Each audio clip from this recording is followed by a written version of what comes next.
Welcome to another episode of Viatorian Voices, Conversations on the Way. As young adults head to college, some big questions arise and get asked many times. What do you want to major in? And then what do you want to do for a career? In college, you might try a few different majors and types of classes, and eventually you work your way to a degree and toward next steps.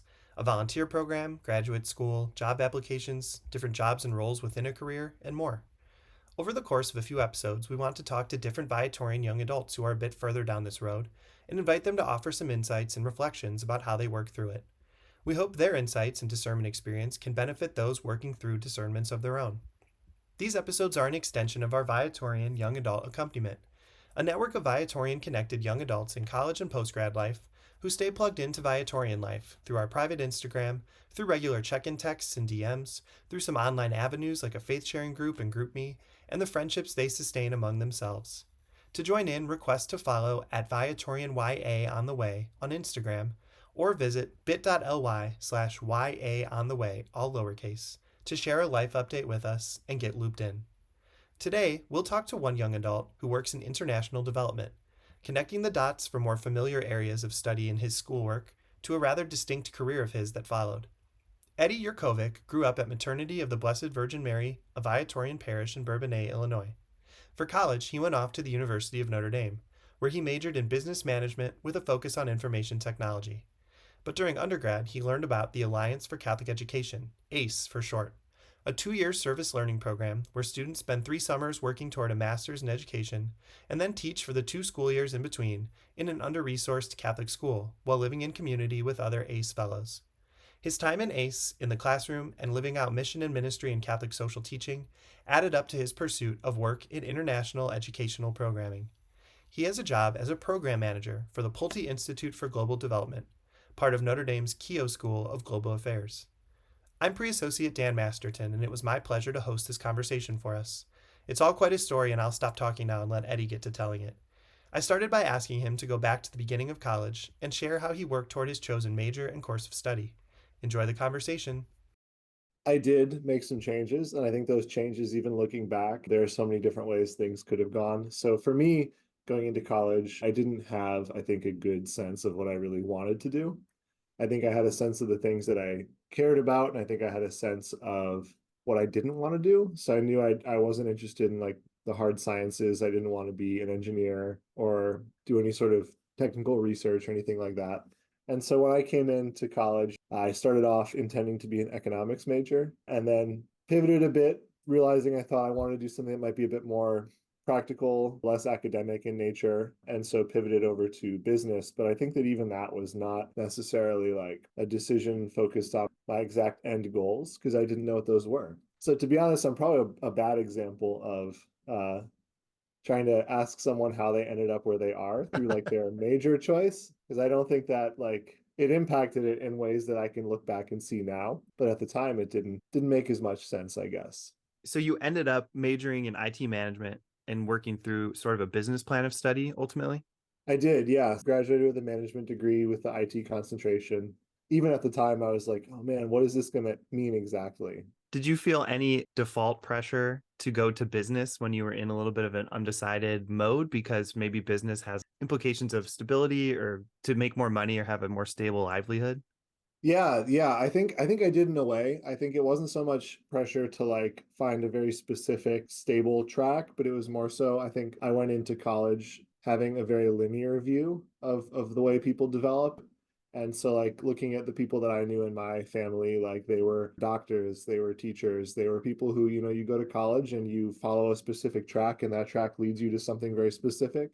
And so the idea of, especially being at a place like Notre Dame where people really craft their own narratives and courses of study, and they have these jobs that the work I do now, I didn't even know it existed when I started college. And so, like, for me, it was, I'm not sure what I want to do, but I feel like if I do this, it's going to open up a lot of paths that I can take, whether it be, working in a more traditional business setting, whether it be doing something with in nonprofit kind of work, which is something I was always interested in, whether it be entrepreneurship. It felt like there was a variety there, but that it would be more practical than a more academic track. The academic life is something I knew nothing about coming from my background. So then how did you work through the latter part of undergrad years where you're trying to figure out what the next step would be after graduation? and maybe starting to look at nonprofit or volunteer work. What were some of the things in front of you, and how did you work your way toward applying for ACE? Yeah, that's a great question. And I think this is where the narrative starts to pick up in a bit more of a clear way. Especially looking back now, I can see like the stirrings of what now kind of motivates me in my work. And those things have always been there, coming from a background of being at Maternity BVM in Bourbonnais and being like very actively involved in a lot of the things the church was doing in our community. Like some of those values about the things that I really cared about were like there. And I knew like the reason I had done so many different things leading up to college and then even during college was because of those core values that I had. And I think that as I got near the end of my time in undergrad, those things started to come up again in new ways. I don't actually know the exact timeline of all of this, but I think that around this time was when I first encountered kind of a more formalized outline or explanation of Catholic social teaching, Mm, and kind of got introduced to the language of Catholic social teaching. I can remember very specifically as I was coming near the end of my time, like really trying to figure out what do I want to do? What am I going to feel comfortable doing? I see the things that my other management major friends are doing, and I'm not interested in most of them. yeah. And Okay. what is that going to mean for me? Like, what should I do? And I just kept feeling this calling in a way, this kind of like desire to really be doing something that I felt could impact human dignity in a positive way. And human dignity being like one of the 7 tenets of Catholic social teaching, life and dignity of the human person. And so like I was like, I don't know exactly what, but I feel like if I'm doing something where I can say I'm positively impacting human dignity, then I'll be comfortable with wherever I start. And that was around the same time that I first encountered the ACE program, the Alliance for Catholic Education at Notre Dame, and just went because friends of mine were going to an event that talked about the program, which I knew about. One of the founders of it lived in our dorm, one of the priests. And so we went just to kind of support and to say, hey, this is a thing that we know is important for people in our community. We're going to go and just hear about this because they asked us to. And I remember being there, and after the hour or so overview and hearing from people, I was kind of like, whoa, this is really cool. I'm really like kind of on fire about like what people are talking about with this program and this mission of making yourself available to and really entering into these schools that have a specific need and trying to find a way to respond to that need in a way that's not just like, hey, I'm going to come and help you because like what do I know? But like I'm going to enter into this place and like be a part of this community and Yes. like work with you. And so to me, that was like super compelling. And so all these things kind of spinning around in my head started to come together. Like, okay, I want to have a positive impact on people, number one. I don't know what I want to do exactly, number two. And then, oh, there's this program that, like, if I did this, I feel like I could be doing something that would be positively impacting human dignity and might give me some sense of what I want to do. And also, it's a 2 year thing. It's a 2 year commitment. So I know I Right. can do it and I can come out. And if I pivot completely, like that's okay. So yeah, I kind of started to narrow in on that. And yeah, by the time I was part of the way through my senior year, and this is a bad idea and a bad example, but I kind of started to put all my eggs in one basket. I was like, I really want to do this. And so I applied and very luckily I was accepted. And then I dove right in. And so I went from, graduating with a business management degree in May of 2015 to standing in front of a room of 24 third graders 3 months later and having to be the sole person in charge of their education every day. Amazing. So if we pause the kind of arc of your career for a moment there, you had really nice language around how Catholic social teaching hit you and how the importance of the dignity and value of human life kind of made this claim on you. Do you have any recollection of how that introduction happened or who or how the gospel was brought to you in that way? Because Catholic social teaching is often considered like the best kept secret of the church, which is kind of a shameful thing because it's just the way we live out the gospel. And sometimes I don't know that our parish and school curriculums spend a ton of time on it, or maybe students who go mostly to public school never get it, but somehow it made its way to you and clearly made an impact. Do you have any sense of like the way that it got to you and how it was delivered in a way that was impactful? Yeah, it's kind of the missing piece, I think, in my own recollection, because to be completely honest, I don't. I don't know, like, when it was first introduced as kind of like an actual series of articulations of our belief, right? Like there are the 7 tenets of Catholic social teaching. I'm looking at my desk right now because I have them printed out and on the wall of my desk right next to Awesome. me. So I can't remember that, but I can remember reaching back to, when I was a kid going to maternity BBM grade school and just like being taught to take seriously a lot of these things. A lot of the values that I personally developed and a lot of the kind of core beliefs that I built up over time were through things I did through that community. So being at maternity, being involved very heavily in our youth group, which, at the time had just incredible, it's always been incredible, but had really incredible leadership with Patty Bailey and the Bailey family, who have impacted so many people's lives and continue to do so in new ways. And so I can just think to like some of those formative experiences where when I was looking to go to college, when I was in college and looking to get involved in things like wanting to be connected to people and wanting to be positively impacting them was just like a totally natural thing. I do know that like all those experiences kind of formed the foundations of what I really valued and helped me to really identify like these are the things I care about and these are the things that motivate me. And I knew that like very deeply through those experiences. And so as I started to fit these other pieces in and learn more about Catholic social teaching, about the demands of and the obligations of the faith on our life, like what does it mean to really believe something and to live it out? Those pieces just fit in perfectly to that foundation I had already kind of built out. So no, I don't know exactly when. I assume it was sometime, probably my sophomore or junior year at Notre Dame, just thinking back to the coursework I was doing at that time. But yeah, I reached that point where I finally had the language to kind of articulate these things and to say, here's how that Yes. I kind of want these things to fit into my life. And also to be able to say, that if I don't take a path like that, that there's going to be something missing Hmm. that I think would be really significant, that would like keep me from feeling like really like I was personally fulfilled and also like that I was actually doing what I was maybe supposed to be doing. Yeah. It almost reminds me of a piggy bank where you're just putting a few coins in every week or every month, and it gradually fills up until you can break it open and have those riches. And sounds like you were kind of just in formative communities and formative experiences, and bit by bit, it just kind of piled up until the language hit you, and what was always in you had a way to actualize and impact your path in that way. Yeah, no, I totally agree. And I think, yeah, a big part of it too is like I had those things, but also like went through my own kind of like personal journey of faith of like eventually choosing to own them and like make it something that was important to me, which I think is often like a missing piece for people is they have these experiences, but until when you lose that structure, sometimes it's really easy to just kind of drop off that path. Or, there has to come a point where you choose like, hey, I believe this, and that means something for me.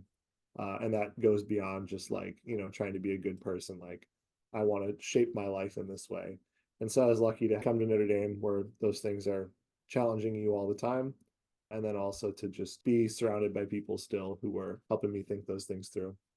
So get back on the train tracks of your kind of career trajectory. These things have made a claim on you, and you move through this 2-year master's program, doing 2 years of work in a Catholic school.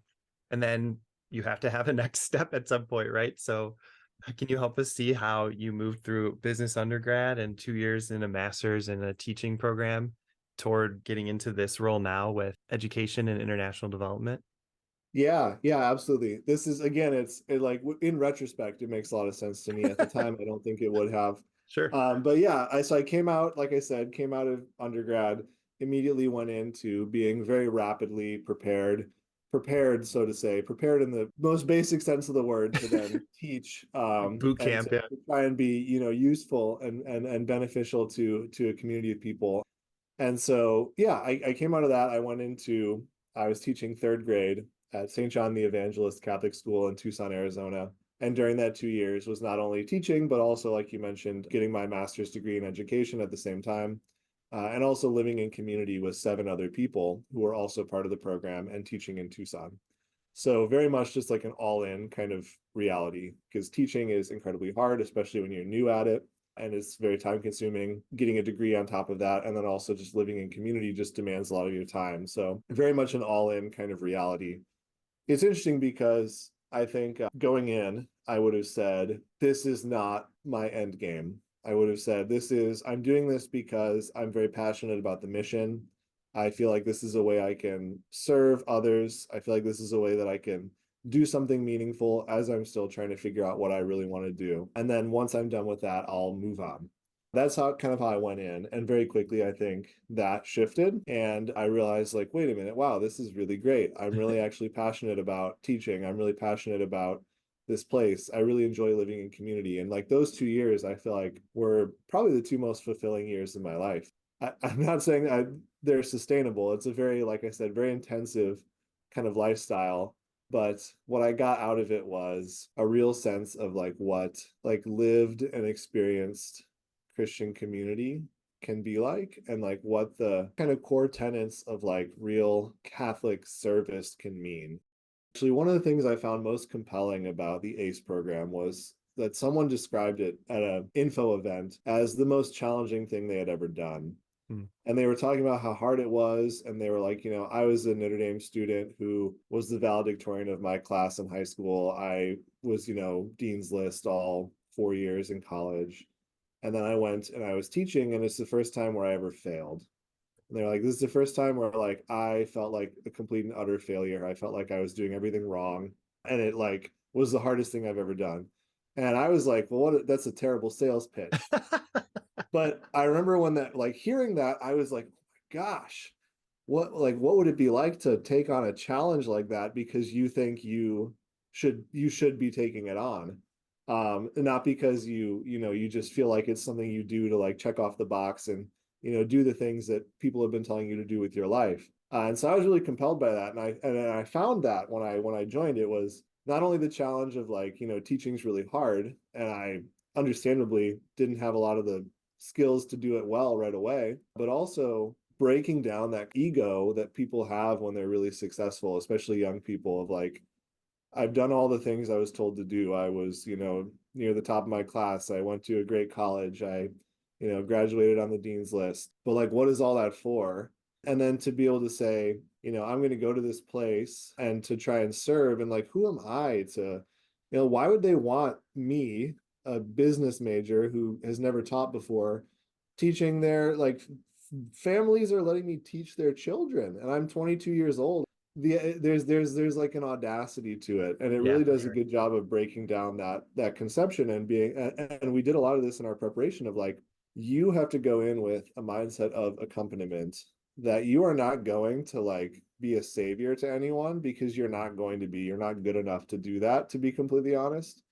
So it's like you have to go in and be willing to enter into this community and be with them and see how you, in your limited ways, can be of service to them, but not in a way of like, I'm going to fix their problems, in a way of like, I'm going to enter into them with them, and I'm just going to be there and I'm going to offer my gifts, whatever they are. I say all of that because experiencing that through community, experiencing that through teaching was, I think, what was so fulfilling about that process. And so when I left my 2 years teaching with ACE, I did teach a third year actually at Bishop McNamara in Kankakee, Nice. where there's still a significant Viatorian presence in different ways. I left my 2 years teaching with ACE thinking not like, oh yeah, that's it, I'm going to move on now, but like, oh my gosh, this is so compelling. This has to have some meaning for me beyond just these 2 years. And so I wanted to give teaching more time. So I taught a third year. And when I came to the end of that third year, I realized, and I think I was very comfortable in the realization that like, I didn't think that was what I wanted to do every day for the rest of my life. But what did not change was the kind of deeper learning that I'd had about like, I want to be able to align my life with some sort of mission oriented focus, where I feel like I am impacting human dignity, empowering others, or I should say, allowing them to empower themselves Hmm. through like the way that we partner with them, work with them, and essentially allow them to achieve the flourishing that they want to achieve. It's like those are the things that really stuck with me. And so moving out of my 3 years of teaching, that trajectory had to continue. So the question was, how do I do that? And that's kind of what got me to where I am now. When you kind of look at the next step with those values and ideals in mind, how did you work your way from that kind of breadth to finding your way all the way down to a particular institute with a particular mission and even, a role whose purposes, you felt like you could animate with your gifts and passions? That's exactly what I was asking myself at that time, in the very same way, like, okay, if I'm really sure that I don't want to teach forever, and I felt confident in that, but I feel animated by these deeper values and like the things that I really did love about teaching, like community and, accompanying people and working with people, not just, being behind a desk. How do I live those things out? And so I kind of went back to the drawing board a bit and was thinking, okay, what are those things in college other than teaching that I was really animated by or that I was interested in before I joined the ACE program? And just to kind of do like a scoping, like, okay, what's on my mind? Like what are the things that I'm even thinking about at all that pop into my mind? And a big one that came up was the idea of international work in some way, global development, international development, which I had been introduced to at Notre Dame in different ways and had been interested in just as an idea, but didn't really know necessarily what it looked like in practice in a lot of different ways. So I had, through different coursework, been introduced to organizations like Catholic Relief Services or others who do this kind of work in different ways.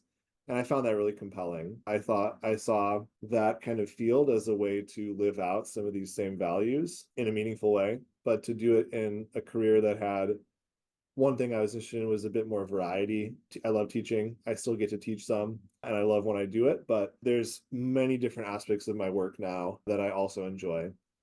And so trying to see like where can I have some of those things in a similar mission oriented focus. And I felt like that could be one area.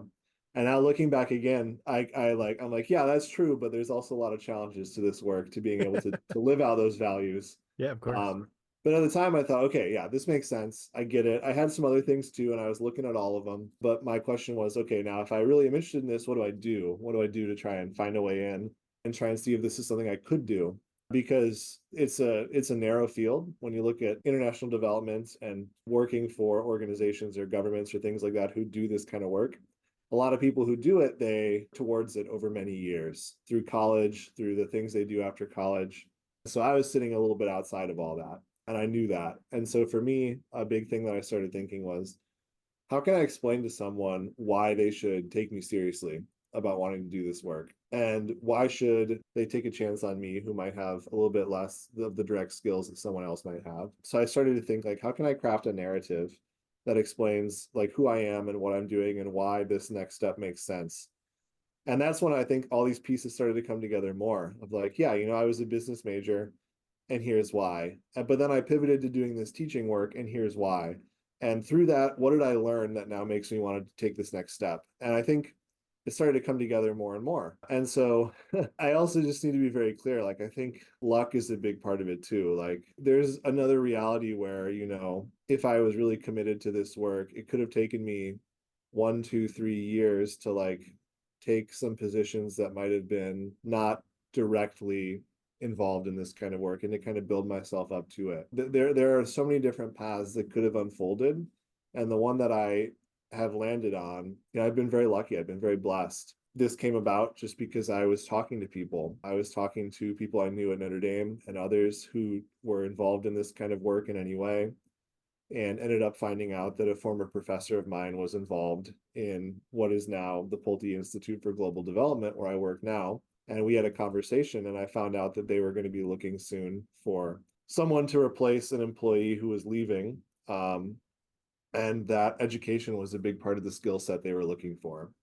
And so it was kind of a right place at the right time kind of thing where I crafted that narrative and like I prepared and I was ready for it, but there's a bit of luck involved too. For And so I sure. say that because I know some of the people who listen to this are probably interested in like the career discernment and development piece. And I think that just talking to people is a huge part, networking in the most positive sense of like forming relationships with people and maintaining those relationships and then being ready for things when they do arise, but also just knowing that sometimes things take different paths, to be completely honest. And it has nothing to do with the place. I love the place, but I really didn't enjoy as much my year teaching after ACE. But if I hadn't done that, I don't think I would have come to the point of being ready to take this next step. And so I say that like it's not necessarily linear, but I got lucky in that I did find some work here. And a big part of that was when I interviewed for the position I have now, I was able to articulate that narrative and to say like, I want to do this work because throughout my whole life there are these pieces of Catholic social teaching that are present and relevant, and I can give examples of them. And I want to practice this work with a concept called integral human development.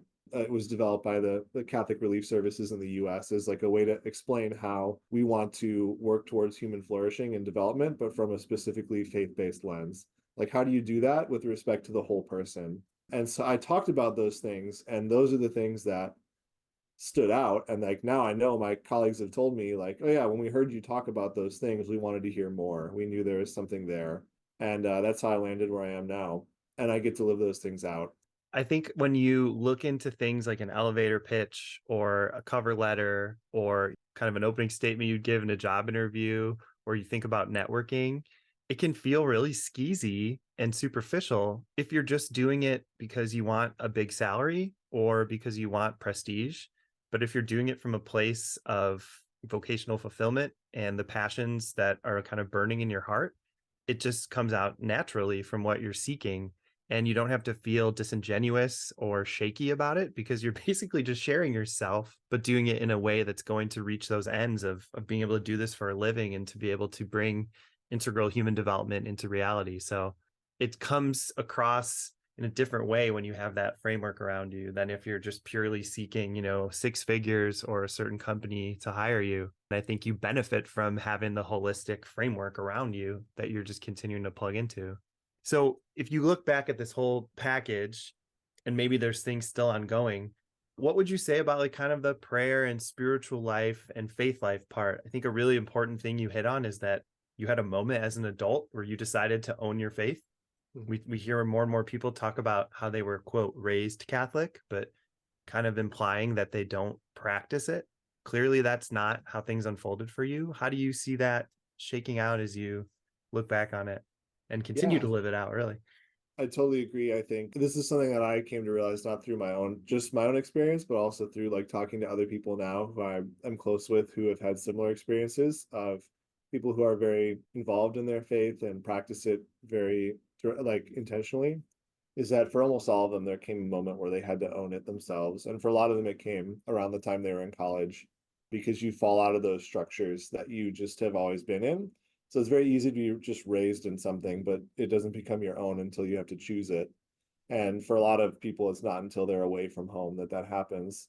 And so I think it was the same for me. It was like I knew it was really important for me. And I don't think I realized how important those structures were because I even remember like in discernment of like where I would go to school, I was like, oh yeah, Notre Dame is the Catholic school. That'd be really great. But like, I'm going to practice it wherever I go because I know it's important to me. I don't think I valued nearly as much like how nice it is to like just have those things like baked into a place. Yeah. And so that's part of it. Like, I came here and I was being challenged right away. And when I came here, actually, I was, yeah, I feel like I was being challenged a lot with like my faith. I think there were a lot of things that I had, like I said, just always kind of taken for granted.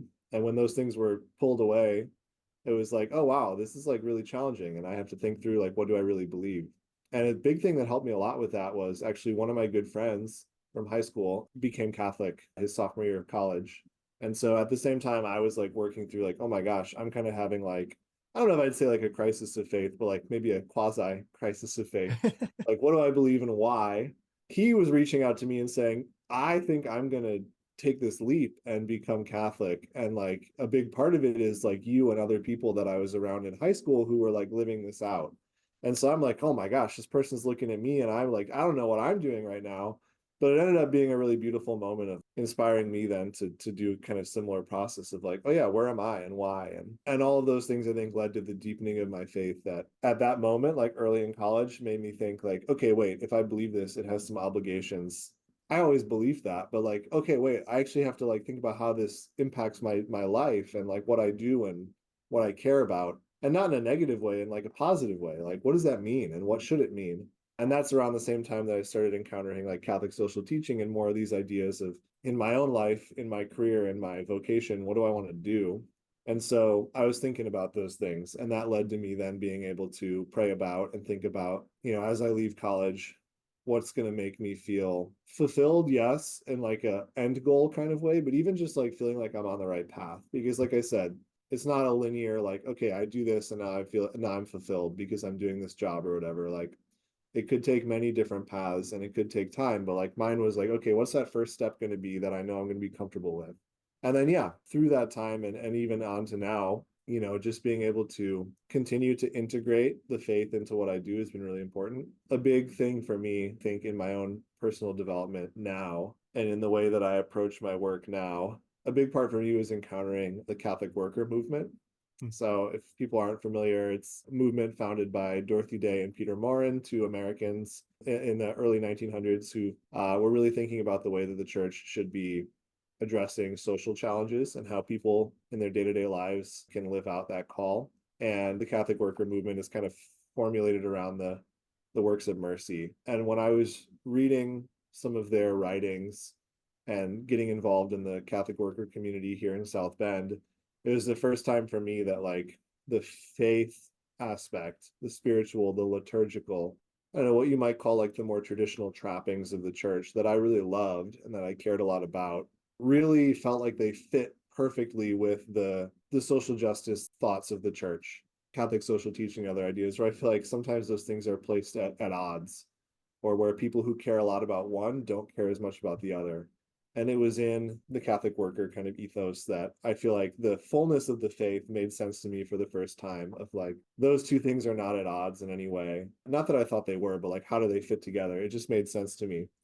And so that's really inspired me the past few years to think more about how I need to live out the obligations of the faith.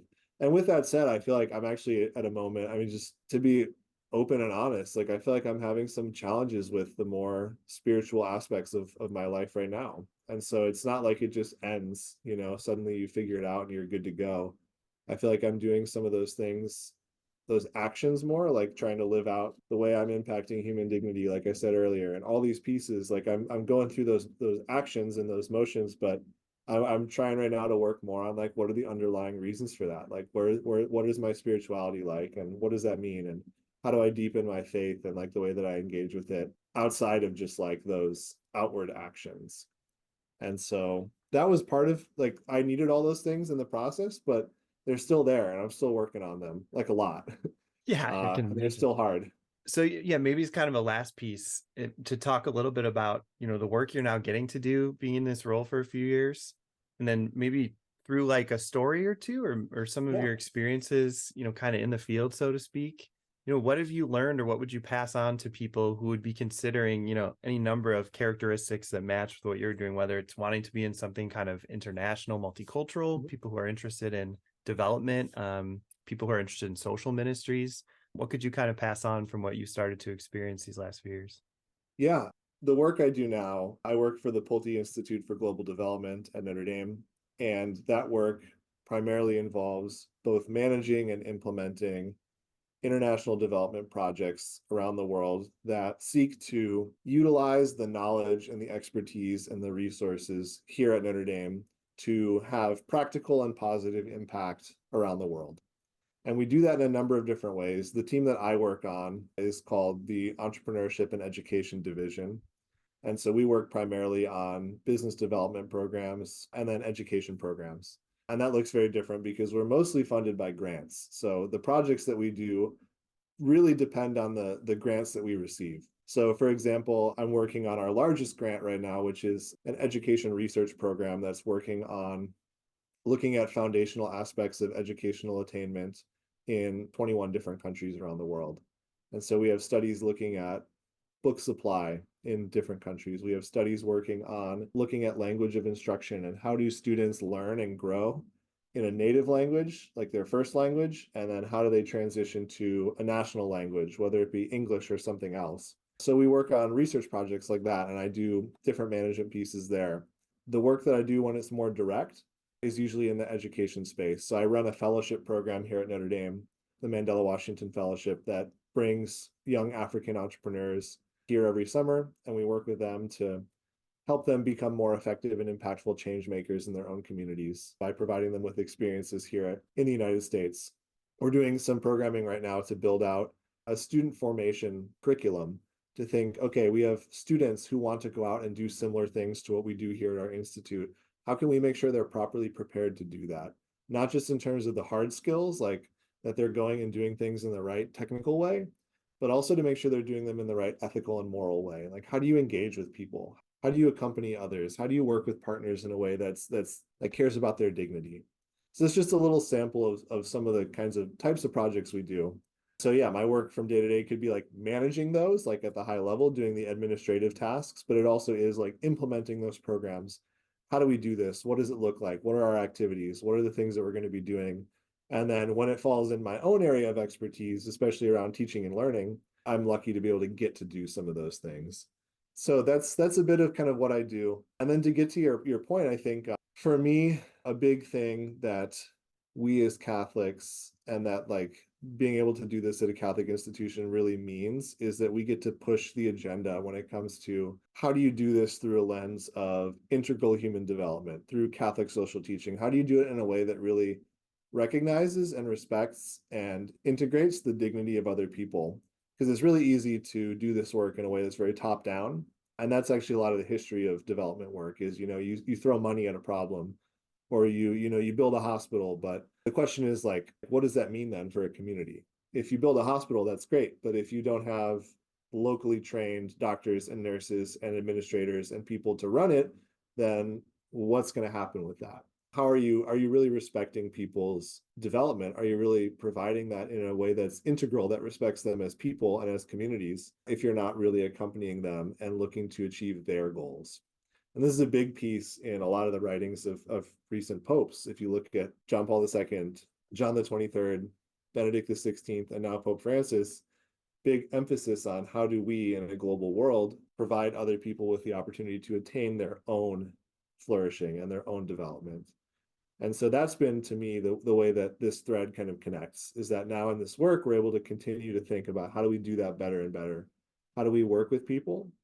How do we do development work in a way that is integrating the real desires and hopes and dreams of the partners and the communities that we work with?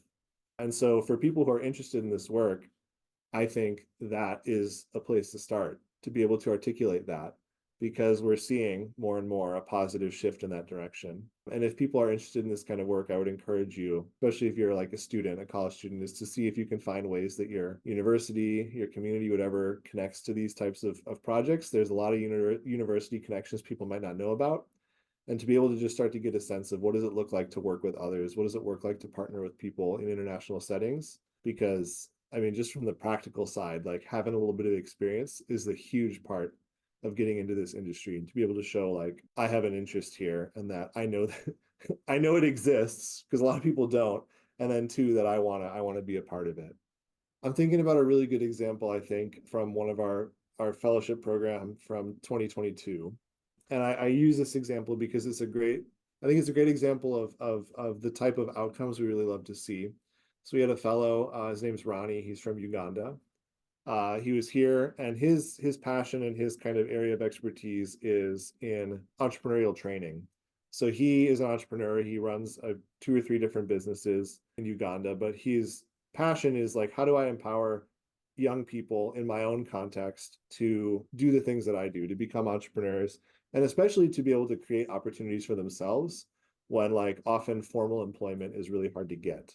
And so he works with university students to do this. So when he was here, we do a lot of work with them at our own kind of entrepreneurial training center here on campus. And so through that work have been able to connect him with mentors and coaches and people who work on like, how do you structure a thing like this at a university and be able to provide those things to students. And so, yeah, it's great to like train someone to do that and to think about those things. But what he's been able to do then is when he went back, he was able to win a grant, I think of $10,000 or $15,000 to be able to start a center like this at the university that he had gone to. And he won that by preparing that grant with people who are at our entrepreneurial center here at Notre Dame. He was able to come back here last year and participate in a business plan competition we have, and actually won even further funding. I think I use it as an example because it doesn't involve me going somewhere. Like the idea is like, I don't need to go there and try and fix this problem. Ronnie is an entrepreneur in Uganda. He understands the needs of entrepreneurs in Uganda. He understands the gaps that they have, and he sees how we here at Notre Dame can help fill those gaps. And then he asks us, allows us to, brings us into that development process to be able to help him in a meaningful way. So it doesn't involve me or someone else going and saying, hey, I think you need to do this, this, or this. It involves us working together and us accompanying him in the process of development that he wants to achieve the goals that he wants to see for his community. And so in the best sense of the word, that's what this looks like. Our former director used to say all the time, he'd say, if we do our job well, we should remove the need for our jobs. If you do international development well, and of course, things will never be perfect. This is not going to actually happen, but ideally you work yourself out of a job. The ideal is not, someone in the US helping to solve these problems. We can partner and we can be part of that process, but we want to make sure it's being done through the communities who are most directly affected. So I use that example, but of course there are a lot of great perks to this. I'm actually traveling to Zimbabwe in 2 days. I know I had told you to work with another partner there to do actually a very similar type of work to what I just described with Ronnie. And again, though, it's because they brought forward a proposal that we worked on together, and I'm going to fulfill a need that they identified. So there's some good perks like that as well. That's all for this episode. We thank Eddie for his insights and pray for his continued success and fulfillment in his work. Viatorian Voices Conversations on the Way is a production of Viatorian Vocation Ministry. The Viatorians are professed brothers and priests, together with women and men lay associates, who proclaim Jesus Christ and his gospel and raise communities where faith is lived, deepened, and celebrated. In the footsteps of Venerable Louis Querbes and under the patronage of St. Viator, we strive to do everything well so that through us Jesus may be adored and loved.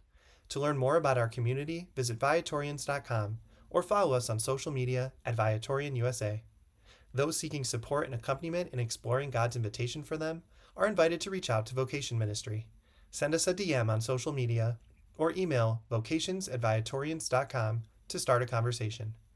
Young adults seeking to engage with the Viatorians and other Viatorian young adults can request to follow our private Instagram at ViatorianYA on the way to connect in. On behalf of Brother Peter and the Viatorian community, I'm Pre-Associate Dan Masterton. Venerable Louis Querbes, inspire us. St. Viator, pray for us. Adored and loved be Jesus.